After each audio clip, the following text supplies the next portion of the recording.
بسم اللہ الرحمن الرحیم۔ السلام علیکم ورحمۃ اللہ۔ اسٹوڈنٹس، 9th کلاس کی اسلامیات لازمی کے ساتھ مبین احمد صدیقی آپ کے سامنے۔ آج کے لیکچر میں ہم حصہ دوم احادیث مبارکہ والا جو ہے اس کی احادیث مبارکہ پڑھنے جا رہے ہیں، حدیث نمبر 6 اور حدیث نمبر 7۔ آئیے بورڈ پر چلتے ہیں۔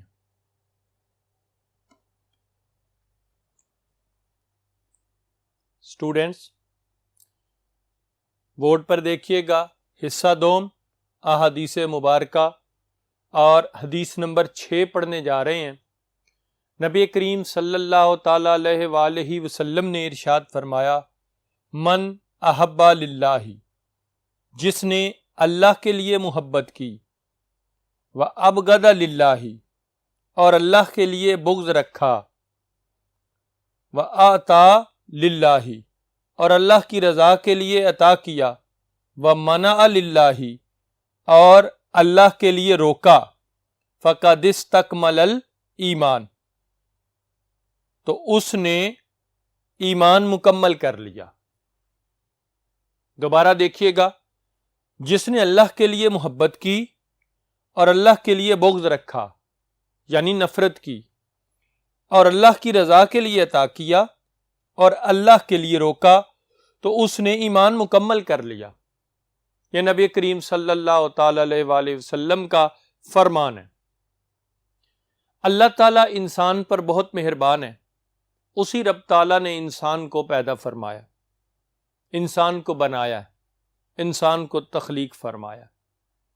اب بے شمار احسانات جو اللہ تعالیٰ کے انسان پر ہیں، ان احسانات کو یاد رکھتے ہوئے انسان کو بھی چاہیے کہ اپنا ہر کام اپنے رب کی رضا کے لیے کرے، خواہ وہ اٹھنا ہو، بیٹھنا ہو، سونا ہو، جاگنا ہو، چلنا ہو، خیالات ہوں، سوچنا ہے، سمجھنا ہے، زندگی کا کوئی بھی عمل ہے، اس کے اندر اس کی چاہت ہونی چاہیے کیا کہ میرا رب مجھ سے راضی ہو جائے۔ یہ اس کا مین مقصد ہونا چاہیے۔ یہاں نبی کریم صلی اللہ تعالی علیہ وآلہ وسلم نے بھی اسی بات کی وضاحت فرمائی۔ انسان کے ایمان کی تکمیل کے 4 درجے بیان فرمائے ہیں، 4 شرائط بیان فرمائی ہیں کہ ایمان کس کا مکمل ہوگا، جو ان 4 باتوں پر عمل کرے گا۔ پہلی بات کون سی ہے؟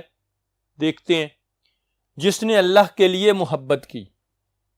یہ پہلی بات ہے کہ اللہ تعالیٰ کے لیے کسی کے ساتھ محبت کی جائے، کسی کے ساتھ پیار کیا جائے۔ وجہ کیا ہے؟ انسان کسی سے محبت کرے تو صرف اس وجہ سے کہ میرا اللہ اس سے محبت کرتا ہے،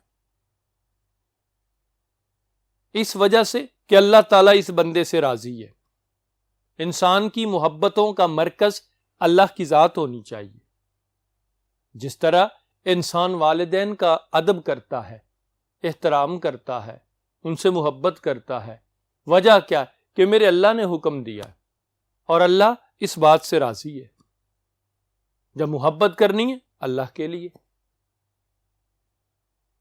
انسان اپنی اولاد سے شفقت کرتا ہے، اس پہ مہربانی کرتا ہے، اس کی ضروریات زندگی کو پورا کرتا ہے، اس کو تعلیم و تربیت دیتا ہے۔ مقصد کیا ہونا چاہیے؟ میرے اللہ نے حکم دیا ہے اور اللہ اس بات سے راضی ہے۔ تو جب کسی کے ساتھ محبت کرنی ہے تو مرکز کیا ہونا چاہیے؟ صرف اللہ تعالیٰ کی رضا، کہ جس سے اللہ محبت کرے انسان اس کے ساتھ محبت کرے۔ دوسرا درجہ بیان فرمایا، اور اللہ کے لیے بغض رکھا۔ پہلی بات تھی جس نے اللہ کے لیے محبت کی، اس کا ایمان مکمل ہو جائے گا۔ دوسری بات، جس نے اللہ کے لیے بغض رکھا، اس کا ایمان بھی مکمل ہو جائے گا۔ بغض نفرت۔ ویسے تو انسان کو کسی کے ساتھ نفرت نہیں کرنی چاہیے، کیونکہ سب مخلوق خدا ہے۔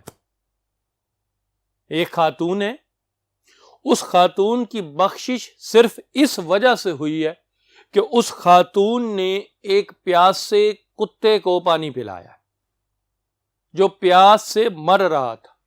نزہت المجالس کے اندر یہ روایت موجود ہے۔ وہ بڑی گناہ گار خاتون تھی، اس نے دیکھا کتا پیاسا ہے، اس نے کنویں میں اپنا کپڑا دوپٹہ لٹکایا، پانی کو تر کیا، اور پانی تر کرنے کے بعد اس کے منہ میں پانی ڈالا نچوڑ کے۔ اس کو رحم آیا اس سے، اب اس نے اس کو دیا ہے، کیونکہ مخلوق ساری رب تعالیٰ کی ہے، مخلوق سے محبت کرنی چاہیے، نفرت نہیں کرنی چاہیے۔ ہاں اگر اللہ کسی سے نفرت کرے تو پھر انسان کو اس سے نفرت کرنی چاہیے، جیسے اللہ تعالیٰ محبت کرتا ہے اپنے نبیوں سے، آدم علیہ السلام سے لے کے عیسیٰ علیہ السلام تک ہر نبی اللہ کا محبوب ہے۔ انسان کو ان انبیاء سے محبت کرنی۔ اب جو لوگ ان نبیوں کے مقابلے میں آئے، نمرود ہے ابراہیم علیہ السلام کے مقابلے میں آیا، اللہ اس سے نفرت کرتا ہے، تو انسان کو بھی اس سے نفرت کرنی چاہیے۔ کیوں؟ کہ وہ ظالم اور جابر تھا۔ فرعون ہے حضرت موسیٰ علیہ السلام کے مقابلے میں آیا، انسان کو اس سے نفرت کرنی چاہیے، بغض رکھنا چاہیے، نفرت رکھنی چاہیے۔ کیوں؟ کہ وہ ظالم اور جابر تھا، مغرور انسان تھا۔ ابو جہل ہے، ابو لہب ہے، یہ نبی کریم علیہ السلام کے مقابلے میں آئے، ہر لمحے ہر گھڑی حضور علیہ السلام کو تکلیفیں دیں، ان سے نفرت رکھنی چاہیے، نبی کریم علیہ السلام سے محبت رکھنی چاہیے، کیونکہ اللہ اپنے محبوب سے محبت فرماتا ہے، اور ان لوگوں سے نفرت رکھنی چاہیے۔ کیوں؟ اللہ ان سے نفرت فرماتا ہے۔ یہ چند مثالیں جو دو تین بتائیں اس لیے کہ وہ شخص جو ظالم ہے، جابر ہے، وہ آج کی دنیا میں اگر موجود ہے تو پھر اس سے نفرت کرنی ہے، کیونکہ اللہ ظالم سے نفرت کرتا ہے، جابر سے نفرت کرتا ہے، مغرور سے نفرت کرتا ہے، برائیوں کے عادی، شراب جو پیتا ہے اس سے نفرت کرتا ہے۔ ایسے لوگوں سے اللہ نفرت کرتا ہے جو ظالم اور جابر ہوتے ہیں۔ اللہ ان لوگوں سے محبت کرتا ہے جو اللہ کی رضا کے لیے زندگی گزارتے ہیں۔ تو بات سمجھیں بیٹا کہ جب کسی سے محبت کرنی ہے تو اللہ کی رضا کے لیے، کہ اس سے اللہ محبت کرتا ہے اس لیے ہم بھی اس سے محبت کر رہے ہیں، اور جب کسی سے نفرت کرنی ہے تو اللہ کی رضا کے لیے، کہ اللہ اس سے نفرت کرتا ہے اس لیے ہم اس سے نفرت کر رہے ہیں۔ آگے دیکھتے ہیں تیسرا اصول، تیسری شرط، تیسرا درجہ، نبی کریم صلی اللہ علیہ وسلم نے کیا فرمایا؟ وَآتَى لِلَّهِ، اور جب کسی کو عطا کرے تو اللہ تعالیٰ کی رضا کے لیے، جب کسی کو دیا تو اللہ کی رضا کے لیے، کب اللہ اس کو دینے کا حکم دیتا ہے۔ ہمارے رشتہ دار ہیں، عزیز و اقارب ہیں، اسٹوڈنٹس اب دیکھیں مل جائیں گے، سفید پوشی کی وجہ سے کچھ نہیں مانگتے، کچھ نہیں کہتے، اپنی سفید پوشی کا بھرم رکھتے ہیں۔ اگر ہمیں اللہ نے صاحب ثروت بنایا، صاحب دولت بنایا، ہمارا حق ہے ہم اپنی دولت میں سے ان کی مدد کریں، انہیں زکوٰۃ دیں، ان کی مدد کریں، مالی امداد کریں، رشتہ داروں کا حق ہے۔ اب اس سے دو فائدے ہوتے ہیں، ایک صلہ رحمی قائم رہتی ہے، رشتہ داروں سے تعلقات مضبوط ہو جاتے ہیں، اور دوسرا مال کی زکوٰۃ بھی ادا ہو جاتی ہے، اور تیسرا اللہ تعالیٰ بھی راضی ہو جاتا ہے۔ ہم نے دیا کس کے لیے؟ اللہ کی رضا کے لیے۔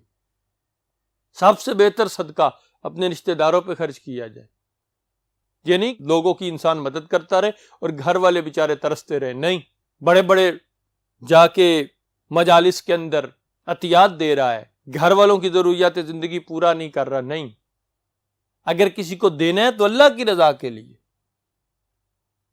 ٹھیک ہے، کہ اللہ نے ان کو دینے کا حکم دیا ہے۔ سب سے بہتر خرچ کون سا ہے؟ اپنے گھر والوں پہ خرچ کرنا ہے، اپنے عزیز و اقارب پہ خرچ کرنا ہے۔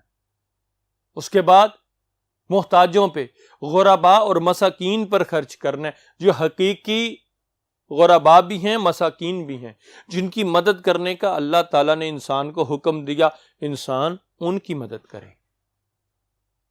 وَمَنَعَ لِلَّهِ، چوتھا اصول بیان فرمایا، اور اللہ کے لیے روکا۔ اگر کسی کو دینے سے رک گیا تو اللہ کی رضا کے لیے۔ جیسے آج لوگوں نے پیشہ بنا لیا، یہ بھکاری پن کو، مانگنا پیشہ بن گیا لوگوں کا۔ اب ایسے پیشہ ور لوگوں کو دینے سے منع فرما دیا ہے، ایسے لوگوں کو دینا نہیں ہے، کیونکہ اللہ نے ان کو دینے سے منع فرمایا۔ اگر کسی کی مدد کرنی ہے تو اس لیے کہ میرا رب راضی ہو، اس میں دوسرا پہلو ہے۔ اس لیے مدد نہیں کرنی کہ لوگ کہیں بڑا سخی ہے، بڑا مالدار ہے بھائی، بڑے صدقے و خیرات کرتا ہے بھائی، بڑے لوگوں کی مدد کرتا ہے بھائی، یہ ہے ریاکاری، یہ ہے دکھاوا۔ اس لیے مدد نہیں کرنی، اس لیے مدد کرنی ہے کہ اللہ راضی ہو جائے۔ اور کسی کو دینے سے رک جانا ہے تو صرف اس مقصد کے لیے کہ اللہ نے اس کو دینے سے منع کیا۔ سیدنا عمر فاروق رضی اللہ تعالیٰ عنہ کا زمانہ تھا، آپ خلیفۃ المسلمین تھے۔ ایک شخص آیا، کہتا ہے عمر میں بڑا پریشان ہوں، میرے پاس کھانے کے لیے کچھ نہیں، روزگار نہیں، میرا کچھ بھی نہیں ہے، مجھے کچھ دیں۔ حضرت عمر فاروق نے 500 درہم دیے اسے، اور عمر فاروق نے فرمایا اس کو لے جاؤ، 100 درہم سے 200 درہم سے گھر کا خرچہ چلاؤ، گھر میں سودا سلف رکھو، اور باقی کے 200 درہم سے کوئی کام کاج کے لیے سامان خریدو، مال خریدو، مال خریدنے کے بعد بازار میں لا کے بیچو، اور آج کے بعد میں تمہیں مانگتا ہوا نہ دیکھوں۔ منع للہ، اللہ کے لیے رک گیا انسان۔ ایسے شخص کو نہیں دیا جو تندرست بھی ہے، سب کچھ ہے، محنت نہیں کرتا، مزدوری نہیں کرتا، نہیں، اس کو دینا منع ہے۔ آپ کو پتہ ہے حضرت عمر فاروق گشت کیا کرتے تھے، دیکھا کرتے تھے کہ کون کیا کر رہا ہے، تاکہ میری رعایا میں کسی کو پریشانی تو نہیں، کسی پہ ظلم تو نہیں ہو رہا۔ آپ نے اسی نقطہ نظر کے مطابق، اسی سوچ کے مطابق اس کو دے کر بھیج دیا۔ اس نے جو تھیلا تھا اس کے پاس، اس میں وہ تھیلی ڈال لی جو 500 درہم کی تھی، اور اس کے بعد چل پڑا۔ عمر فاروق نے فرمایا تھا میں تجھے مانگتا ہوا آئندہ نہ دیکھوں۔ تھوڑا سا گیا آگے تو سیدنا فاروق اعظم نے پیچھے سے جا کر دیکھا، اس کی تھیلی کا جو وزن تھا، جو تھیلا اس نے اٹھا رکھا تھا، وہ 500 درہموں سے کہیں زیادہ تھا۔ آپ قریب جاتے ہیں، تلوار سے اس کا وہ تھیلا جو تھا، بیگ، اس کو پھاڑ دیتے ہیں۔ جب چاک کیا تو نیچے کئی درہم بھی گنے، دینار بھی گنے، شرفیاں بھی گر گئیں۔ حضرت عمر نے فرمایا اتنا دولت اور اس کے بعد بھی تو مانگتا ہے؟ نہ، ہمارا اس کو کوڑے لگواؤ، کیونکہ یہ اس لائق نہیں ہے کہ اس کو کچھ دیا جائے، ہٹا کٹا بھی ہے، سب کچھ ہے، پھر کیوں مانگ رہا ہے؟ میں نے 500 درہم دیے، اس نے پھر باہر آ کے مانگنا شروع کر دیا۔ اٹھا کر وہ سارے کا سارا مال بیت المال میں جمع کروایا اور اس کو سزا دی۔ وجہ کیا ہے کہ ایسے شخص کو نہ دیا جائے جس کو دینے سے اللہ نے منع کیا۔ ہٹا کٹا ہے، ٹھیک ہے، کیوں دے؟ نہیں دینا۔ اس کو دینا ہے جو اپاہج بھی ہے، غرباء بھی ہے، مساکین بھی ہے، اور دینا کس لیے؟ اللہ کی رضا کے لیے۔ اور اگر دینے سے رک جانا ہے تو وہ بھی اللہ کی رضا کے لیے کہ اللہ نے منع فرمایا اس کو دینے سے۔ تو بیٹا اس بات کو ذہن میں رکھنا ہے کہ 4 اصول جس نے اپنا لیے، محبت کرنی ہے اللہ کے لیے، بغض رکھنا ہے، نفرت کرنی ہے اللہ کی رضا کے لیے، نمبر 3 کسی کو عطا کرنا ہے، دینا ہے، کسی کی مدد کرنی ہے اللہ کی رضا کے لیے، کسی کی مدد کرنے سے رک جانا ہے تو کس لیے؟ صرف اللہ کی رضا کے لیے۔ جس نے یہ 4 اصول اپنا لیے، 4 شرائط پر عمل کر لیا، نبی کریم علیہ السلام نے فرمایا فقد استکمل الایمان، اس کا ایمان مکمل ہو گیا، اس نے اپنا ایمان مکمل کر لیا۔ تو بیٹا یہ ایمان کی تکمیل کے لیے اس حدیث پاک کے مطابق 4 شرائط ہیں۔ آئیے دوسرے بورڈ پر چلتے ہیں۔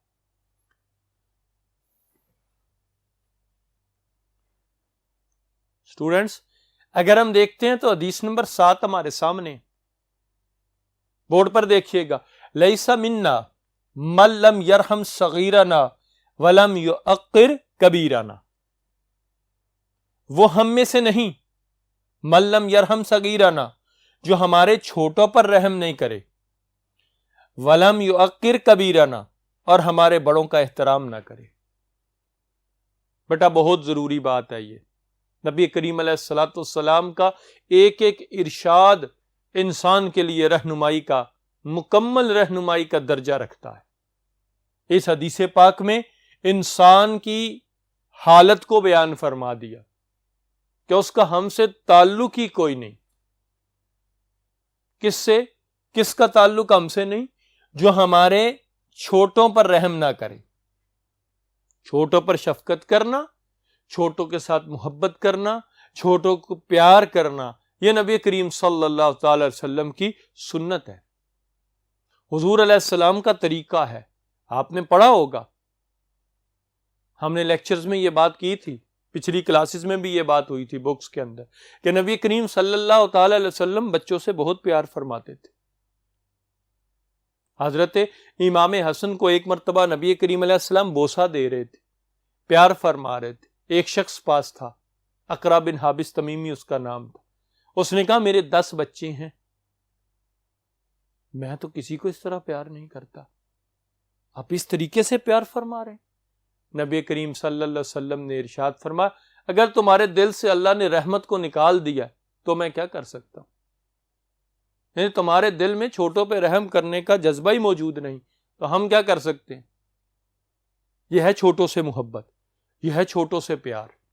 نبی کریم صلی اللہ تعالی علیہ وآلہ وسلم ایک مرتبہ ایک گلی سے گزرے، وہاں بچے چند کھیل رہے تھے، حضور نے سب کو پیار کیا لیکن ایک بچے سے خصوصی محبت کی، خصوصی پیار کیا، اسے گود میں اٹھایا، اس کے چہرے پہ بوسہ دیا، تھوڑی دیر اس کو گود میں اٹھا کے رکھا، پھر واپس چھوڑ دیا۔ صحابہ نے عرض کیا یا رسول اللہ صلی اللہ علیہ وسلم، آپ کے قدموں پہ ہمارے والدین قربان، اس بچے کے ساتھ ایسی محبت کیوں کی آپ نے؟ نبی کریم علیہ السلام نے فرمایا ایک دفعہ نا میں گھر گیا فاطمہ کے، یہ بچہ فاطمہ کے گھر آیا ہوا تھا، میرے نواسے امام حسین کے ساتھ کھیل رہا تھا، میں نے دیکھا یہ کھیل کیا رہا ہے، جدھر جدھر حسین جاتے ہیں ادھر ادھر یہ پیچھے پیچھے جاتا ہے، اور جہاں حسین قدم رکھ کے اٹھاتے ہیں وہاں کی مٹی اٹھا کے یہ چوم کے آنکھوں سے لگاتا ہے، یہ میرے حسین سے پیار کرتا ہے اس لیے میں اس سے اتنا پیار کر گیا۔ اندازہ کریں کہ بچوں کے ساتھ شفقت اور محبت کس قدر تھی۔ آج ہم اگر معاشرے پہ غور کریں تو ہمارے معاشرے میں لوگ جو بیچارے مفلس ہوتے ہیں وہ چھوٹے چھوٹے بچوں کو کام پہ لگا دیتے ہیں، یہ زیادتی ہے ان کے ساتھ، یہ نفرت ہے ان کے ساتھ، ان سے رحمت کرنی ہے، شفقت کرنی ہے، مہربانی کرنی ہے۔ بچوں کا کام تعلیم حاصل کرنا ہے، کام کرنا نہیں ہے، یہ ان کے ساتھ ظلم ہے۔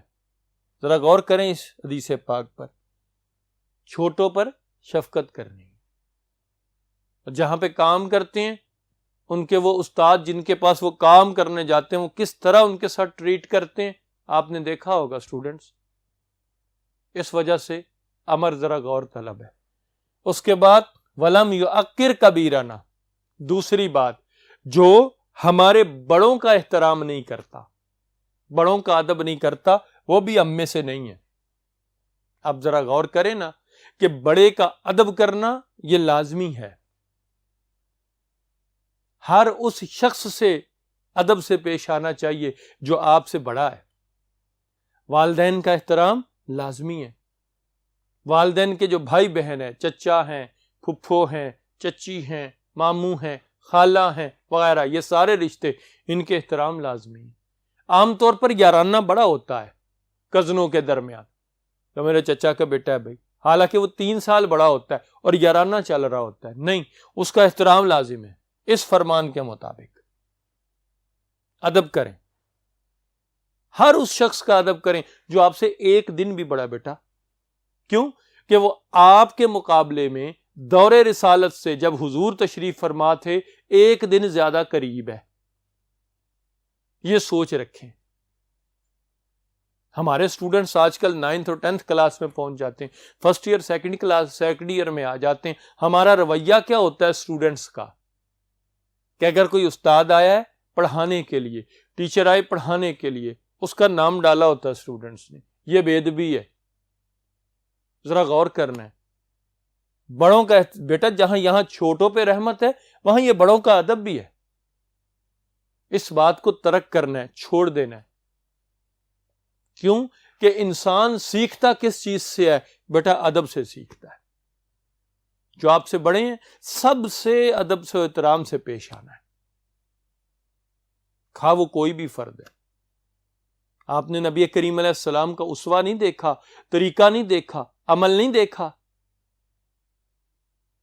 حضور صلی اللہ تعالی علیہ وسلم مکے کی وادی سے باہر نکلے، سیر کرنے کو دل کیا، باہر آئے، دیکھا تو ایک مائی ہے، اب عمر میں، ظاہری طور پر عمر میں حضور علیہ السلام سے کافی بڑی ہے۔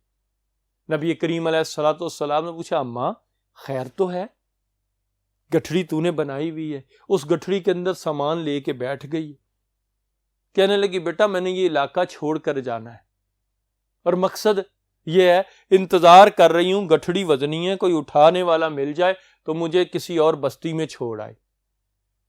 آپ نے فرمایا کوئی بات نہیں اماں، میں اٹھا کے چل پڑتا ہوں، ماں جی میں اٹھا لیتا ہوں، ساتھ چلے جاتا ہوں۔ اب حضور علیہ السلام نے اس کی گٹھڑی اٹھائی ہے اور حضور اس کے ساتھ ساتھ دوسری بستی میں تشریف لے گئے۔ سارا رستہ وہ یہی کہتی آئی کہ بھئی اس علاقے میں ایک جادوگر آیا، میں یہ علاقہ کبھی نہ چھوڑ کر جاتی، اس مکہ سے مجھے بڑی محبت ہے۔ وہ جادوگر لوگوں کے دین کو بدل دیتا ہے، جو اس کے پاس بیٹھتا ہے اسی کا ہو جاتا ہے۔ وہ کہتا ہے بتوں کی پوجا مت کرو، ہم شروع سے کرتے چلے آ رہے ہیں۔ یہ اس کی کیفیت ہے۔ جب مائی کو اس کے مقام پہ چھوڑا، نبی کریم علیہ السلام نے گٹھڑی رکھی اور مائی نے کہا بیٹا میں تجھے ایک نصیحت کرتی ہوں، تو مجھے بڑا پسند آیا ہے، بڑا اچھا لگا ہے، شریف ہے، اس جادوگر کے متھے نہ لگنا، اس سے ملاقات مت کرنا۔ تو نبی کریم علیہ السلام نے کیا فرمایا؟ بڑوں کا ادب دیکھے، احترام دیکھے۔ وہ مائی سارے راستے حضور کو ہی برا کہتی آئی۔ وہ میرے آقا فرماتے ہیں مائی جس جادوگر کے بارے میں تو سوچ رہی ہے نا وہ کوئی اور نہیں میں ہی ہوں، اور مجھے ہی محمد کہتے ہیں صلی اللہ علیہ وسلم۔ وہ مائی کیا کہتی ہے؟ اگر تو ایسا شریف ہے اور یہ تیری تعلیم ہے تو پھر مجھے بھی کلمہ پڑھا کر مسلمان کر دے۔ یہ ہے بڑوں کا احترام۔ غور کیجئے گا، اللہ تعالیٰ چھوٹوں پہ شفقت کی بھی توفیق دے اور بڑوں کے ادب کی بھی توفیق دے۔ نیکسٹ لیکچر میں نیکسٹ حدیث پاک سے کے ساتھ پھر ملیں گے، تب تک کے لیے اللہ حافظ۔